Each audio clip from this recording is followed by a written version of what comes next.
This is 12 News with the facts first.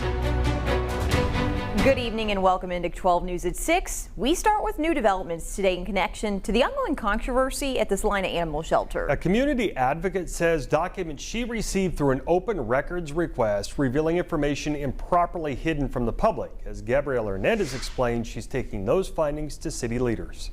Questions surrounding Salina Animal Shelter continue. Now, one of the community's most outspoken critics says she's uncovered records that leave more questions about how animals and staff were managed. It hurts to read that kind of thing. Sue Nichols said she obtained records involving the Salina Animal Shelter through an open records request. The former shelter managers Monique Hawley and Andrea Murphy face misdemeanor cruelty charges and have pled not guilty. Portions of these documents, she says, texts, emails, and more had been redacted before released. But after opening the files in a computer program, she says she was able to see information underneath those redactions. I just downloaded it to Adobe. I didn't do anything special to it. These records just kind of give us a picture of what the overall shelter environment was like under the direction of Andrea Murphy and Monique Hawley. Nichols says the paperwork detailed an incident involving a dog named Chico, which points to another instance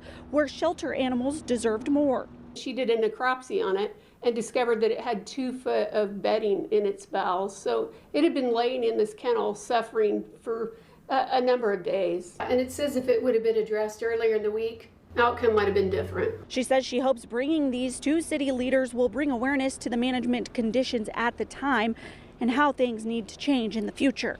We will continue to have city leaders' reaction to these documents from today's city commission as we learn more. In Salina, Gabriela Hernandez, 12 News.